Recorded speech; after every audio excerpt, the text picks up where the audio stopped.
Hello students, welcome back to the channel of Dr. Gaurav Verma. In this video lecture, we will learn about the concept of least upper bound and greatest lower bound. First of all, you have to understand the concept of bounds. What is a bound? That S is a non-empty subset of real numbers.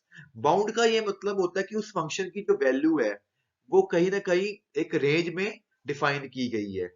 अगर एक there exist a real number A, अगर जो आपका x है उस interval का, उस x की वैल्यू एक बड़े नंबर k से छोटी रह रही है, तो k एक अपर बाउंड है उस सेट की s की, क्योंकि उसकी सारी वैल्यूज k से छोटी है. k card k is upper bound and बोलते हैं कि सेट है बाउंडेड अबव, क्योंकि उसकी आगे वाली वैल्यू है तो उसको बोलेंगे बाउंडेड अबव. इसी तरह कोई नंबर हमारे पास रियल नंबर l डिफाइन होता है जिसके कारण सभी वैल्यूज फंक्शन की उस l से बड़ी है, तो ये एल उसकी लोअर बाउंड है, यानी कि इस फंक्शन की वैल्यू पर्टिकुलर वैल्यू से बड़ी बड़ी है सारी. ठीक है जी, तो उसको बोलते हैं लोअर बाउंड. अगर कोई फंक्शन बाउंडेड बिलो भी होता है और बाउंडेड अबव भी होता है तो उसको बोलते हैं बाउंडेड फंक्शन. जैसे बड़ा सिंपल सा एग्जांपल है, जैसे आप लोगों को पढ़ा है कि साइन एक्स की वैल्यू आप लोगों को पता है कि -1 और 1 में लाई करती है. ठीक है जी, तो साइन की वैल्यू हमेशा 1 से छोटी आएगी, तो ये उसकी अपर बाउंड होगी. और हमें पता है साइन की वैल्यू हमेशा -1 से भी बड़ी होती है, कभी -1 से पीछे नहीं जाएगी, -2 नहीं आएगी. तो -1, जो -1 है इसकी लोअर बाउंड होगी.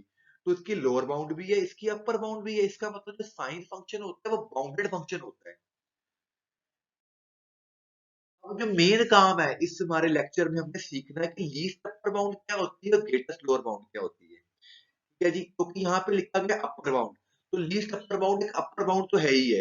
यानी कि अगर एक सेट एस है तो वो बाउंडेड अबव होएगा क्योंकि उसकी अपर बाउंड है.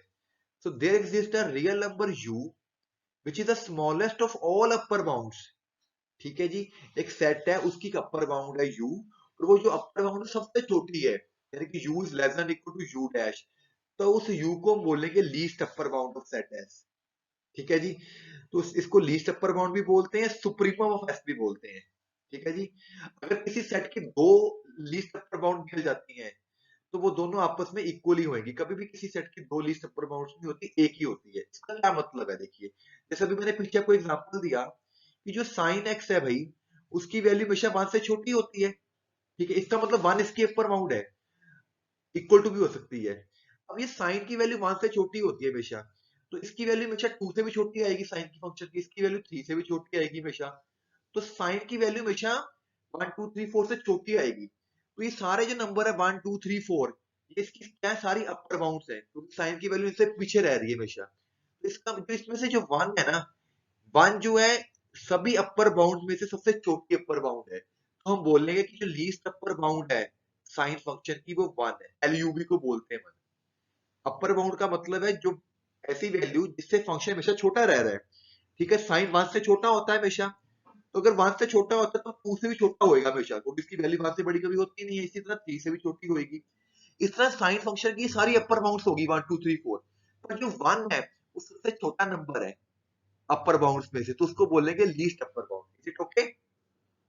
इसी तरह हमारे पास है greatest least bound, greatest lower bound. अगर कोई नंबर बाउंडेड बिलो है, इसका मतलब उसकी कोई लोअर बाउंड है, तो वो जो लोअर बाउंड है वो सबसे बड़ी है, जैसे greatest of all lower bound. जैसे एक लोअर बाउंड एल है तो वो बाकी लोअर बाउंड से भी बड़ी है, तो उसको बोलते हैं greatest lower bound of set S. इसको इनफीमम भी बोलते हैं, इसको जीएलबी या इनफीमम से डिनोट करते हैं. जैसे ऊपर वाला एग्जांपल देखिए, हमें पता है जो साइन एक्स है इसकी वैल्यू हमेशा -1 से बड़ी होती है, तो ये इसकी लोअर बाउंड होगी -1.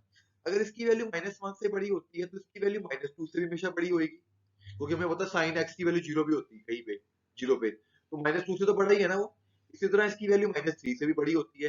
तो ये सारी इसकी क्या लोअर बाउंड्स हैं, पर जो -1 है इन सभी लोअर बाउंड्स में से बड़ा नंबर है, तो it is called greatest least bound, greatest lower bound. यानी कि जो लीस्ट अपर बाउंड होती है उसमें होता है शब्द लीस्ट, मिनिमम, और जो लोअर बाउंड होती है वो सबसे बड़ी होती है, उसको बोलते हैं ग्रेटेस्ट लोअर बाउंड. दो चीजें हैं, लीस्ट अपर बाउंड सबसे छोटी upper bound, greatest lower bound का मतलब सबसे बड़ी लोअर बाउंड.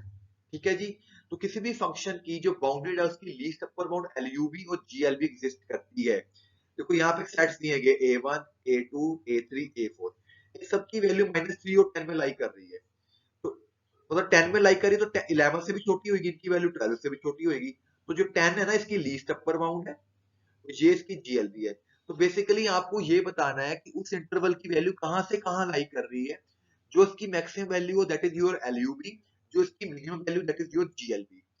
एक और चीज होती है, जैसे यू हमारी जीएलबी है, लीस्ट अपर बाउंड है, यहाँ पे देखिए, इसका मतलब सारी वैल्यूज एक्स की यू से छोटी होगी, ठीक है जी, less than equal to U होगी, क्योंकि लीस्ट अपर बाउंड है। अगर इस लीस्ट अपर बाउंड में से आपने कुछ छोटा सा नंबर माइनस कर दिया, यू माइनस एप्सिलॉन कर दिया, तो ये जो एक्स है ना उससे बड़ा हो जाएगा। तो ये रिजल्ट होता है लीस्ट अपर बाउंड का, आपने याद रखना है। प्रॉपर्टी होती है कि जो एक्स है उसकी वैल्यू हमेशा यू से छोटी होगी, क्योंकि वो अपर बाउंड है। और अगर इस यू में से आपने छोटा सा भी पॉइंट माइनस कर दिया ना, तो एक्स उससे बड़ा हो जाएगा, ठीक है जी। इसी तरह जीएलबी की बात होती है कि जो एल है ना, इसकी लीस्ट लोअर बाउंड है, ठीक है, एल लोअर बाउंड है, तो एल हमेशा एक्स हमेशा से बड़ा होगा, इक्वल टू भी हो सकता है। अगर इस एल में थोड़ा सा नंबर भी आपने ऐड कर दिया, तो वो एक्स से बड़ा बन जाएगा, ठीक है जी। This is the concept of least upper bound and GLB. अब हमने क्वेश्चंस करने हैं, कुछ एग्जांपल्स ले लेते हैं। जैसे एक सेट है रैशनल नंबर्स का, तो हमें पता है कि और x less than equal to zero है, ये ले लिया उसने। इसका मतलब इसकी वैल्यू हमेशा जीरो से छोटी होगी, तो इसकी एलयू भी तो जीरो होगी, जीरो से छोटी होगी। अब जीरो से छोटी कुछ भी हो सकता है, we can't find least bound, छोटी वैल्यू मुझे पता ही नहीं है। सो ये जीरो से छोटा है, बस चलता जाएगा इंफिनिटी तक, तो it is not bounded below.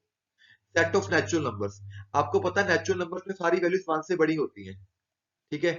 तो वन से बड़ी होती है, पर उसका एंड पॉइंट कोई भी नहीं है, तो इसकी जीएल भी एग्जिस्ट करेगी वन, और एलयू भी एग्जिस्ट ही नहीं करेगी, क्योंकि it is not bounded about.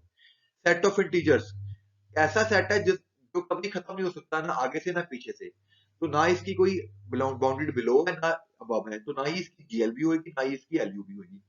Set one by X, X belongs to natural number, तो एक्स को पुट करो 1 2 3, आ गया 1 1 बाय 2 3, तो इसकी मैक्सिमम वैल्यू 1 है, क्योंकि 1 से छोटी जा रही है, तो एलयू भी 1 होगी। तो ये डेसिमल को अप्रोच करता जा रहा है, 0 पॉइंट समथिंग, तो जीरो से हमेशा बड़ी वैल्यू आएगी इसकी फंक्शन की, तो जीएलबी इसकी जीरो होगी। तो बेसिकली लोअर बाउंड का मतलब है छोटी वैल्यू को बोलते हैं जीएलबी, ग्रेटेस्ट लोअर बाउंड, और बड़ी वैल्यू को बोलते हैं लीस्ट अपर बाउंड। इस तरह हमने काम करना है। अब हमारे पास क्वेश्चंस हैं कि आपको, बड़े इंपॉर्टेंट क्वेश्चन है बेटा एग्जामिनेशन पॉइंट ऑफ व्यू, कि आपको कोई फंक्शन दिया गया है, आपने उसकी जीएलबी और एलयूबी निकालनी है, ठीक है जी। अब ये फंक्शन है आपका, इसकी आपने जीएलबी एंड एलयूबी निकाली, और ये रेंज है कि जो इस इंटरवल में काम कर रहा है, ठीक है जी।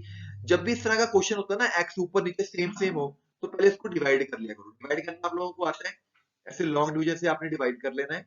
2x माइनस 1 को x प्लस 4 से डिवाइड कर लेना है, तो 2 के टेबल पे जाएगा, ये आ गया 2x, तो 2 4 द 8, ये लॉन्ग डिवीजन तो करनी आती होगी आप लोगों को, इट इज अ -9। तो डिवाइड करके लिखते कैसे इसको, quotient plus remainder over divisor. Question मेरा 2 है, रिमाइंडर मेरा 9 है, डिवाइजर ये होगा, इसको ऐसे लिख लिया गया। अब इस चीज को पकड़ो, x minus 5 less than 2, mod है ना, तो जब मॉड हटाएंगे एक तरफ -2 आ जाएगा, +2 आ जाएगा, सारी तरफ 5 5 ऐड कर दो इनमें तीनों में, तो बीच में आपका x बन गया, ठीक है जी। देखो पहले मैंने क्या किया भाई, जो मेरा फंक्शन था उसकी लॉन्ग डिवीजन कर ली, ठीक है जी। लॉन्ग डिवीजन करके उसको लिख लिया quotient plus remainder over denominator. ये लिखने के बाद आपने ये जो मुझे इंटरवल दिया था, वहां से मुझे x की वैल्यू निकाल के रख ली मैंने, ये वाली, ठीक है। अब मेरा ये फंक्शन है, इसको बीच में बना लो बस, मतलब ये जो चीज होती है ना, इसको इसके हिसाब से सेट कर लो बस, तो वहां से आपका आंसर आ जाएगा। तो यहाँ पे x प्लस 4 है, तो यहाँ पे 4 4 ऐड कर दो, तो ये स्टेप बन गया। अब वहां पे है 9 ओवर x4, पहले रेसिप्रोकल कर लो उल्टा, 1/7 1, जब रेसिप्रोकल करते हैं ना साइन चेंज हो जाता है, और फिर इसको -9 से मल्टीप्लाई कर दो इसी इक्वेशन को। तो कभी किसी नेगेटिव नंबर से मल्टीप्लाई करते हैं इनइक्वालिटी को, तो भी इसका साइन चेंज हो जाता है, ठीक है जी। ये आ गया आपके पास। अब यहाँ पे 2 एक्स्ट्रा आ रहा है, तो सभी में 2 2 ऐड कर लो, तो बीच में आपका फंक्शन बन गया वो वाला।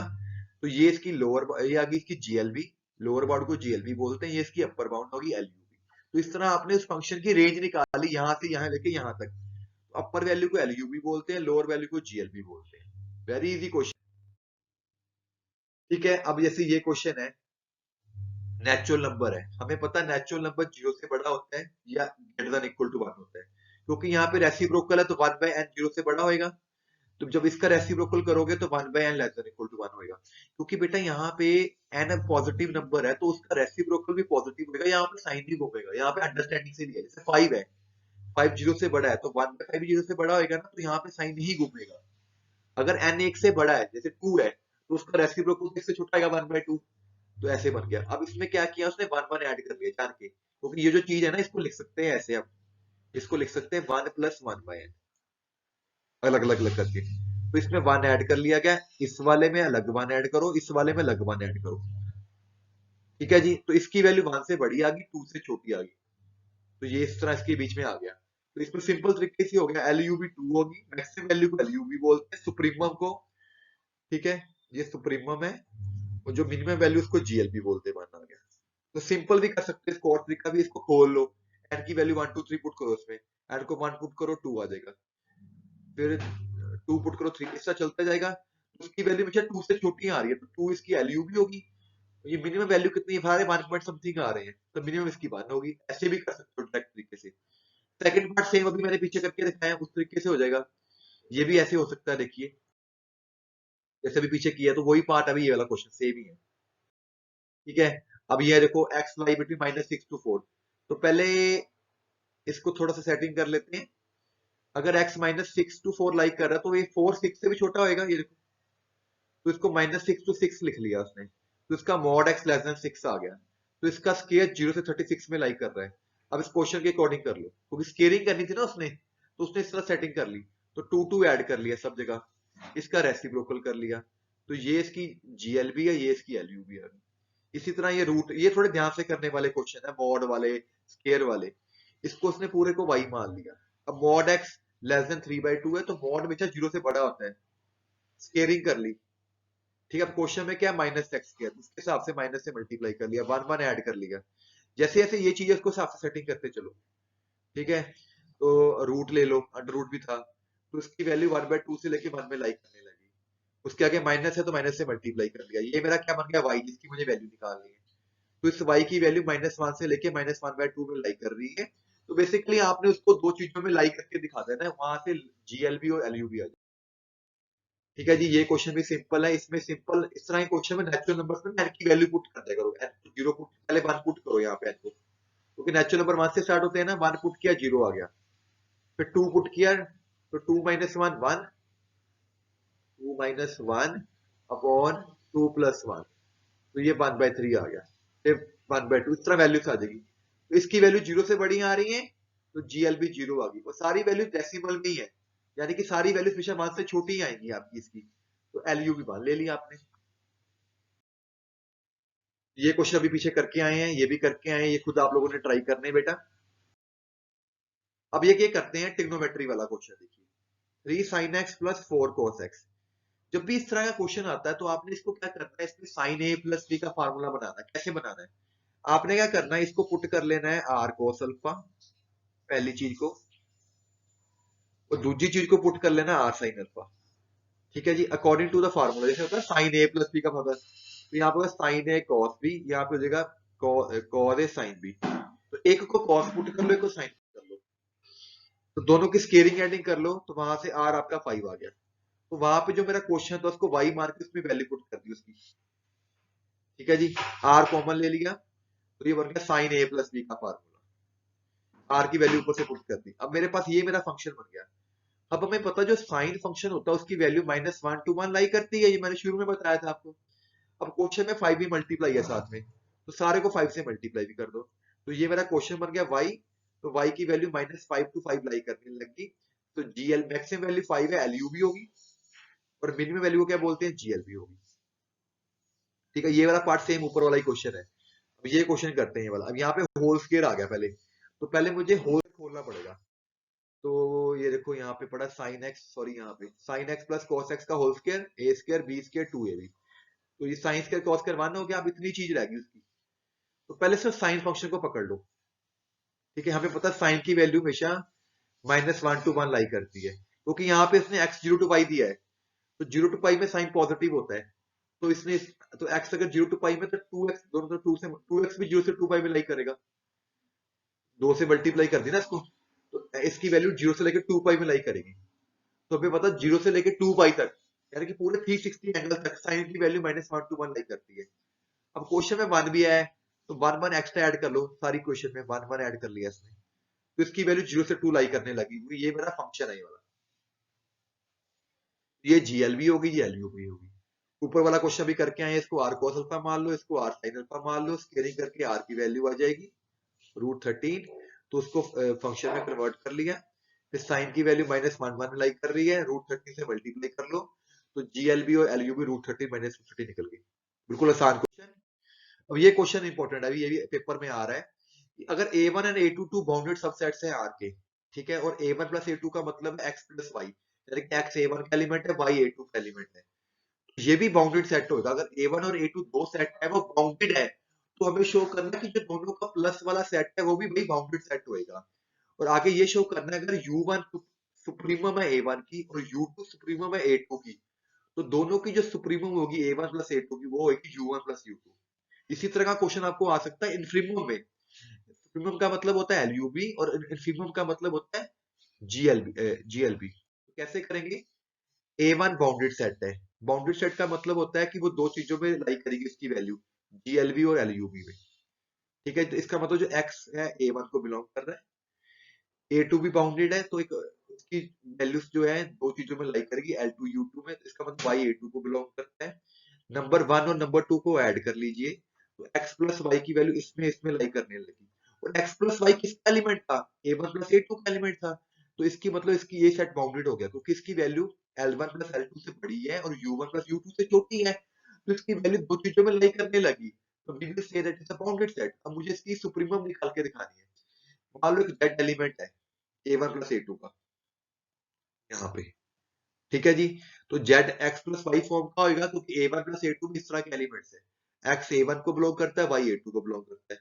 पर जो U1 है वो A1 की सुप्रीमम है, U2 A2 की सुप्रीमम है, तो इसका मतलब x की वैल्यू U1 से छोटी होगी, y की वैल्यू U2 से छोटी होगी।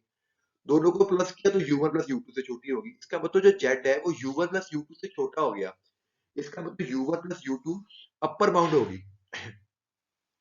तो आपको मैंने डेफिनेशन बताई थी ना पीछे एक स्टेप, कि अगर x उसकी अपर बाउंड है, U1 अपर बाउंड है A1 सेट की, तो इसमें से अगर छोटा सा नंबर भी माइनस करूंगा तो x उससे बड़ा हो जाएगा, ठीक है, ये चीज। इसी तरह y भी अपर बाउंड है, तो उसमें छोटा सा नंबर माइनस, ये चीज हो जाएगी, दोनों को प्लस कर लो, तो यहां से ये चीज आ गई। इसका मतलब x plus y less than equal to U1 plus U2 है। अगर U1 प्लस U2 से छोटा सा नंबर माइनस करता हूँ तो वो इससे बड़ा हो जाता है, इसका मतलब ये सुप्रीमम होगी, it is a supremum of A1 plus A2, U1 plus U2। U1 किसकी सुप्रीमम थी? A1 की, और U2 किसकी सुप्रीमम थी? A2। थोड़ा सा प्रैक्टिकल क्वेश्चन है, समझ के करना पड़ेगा आपको students. Okay students, thank you very much for watching my videos. Signing off, Dr. Gaurav Verma, Assistant Professor of Mathematics.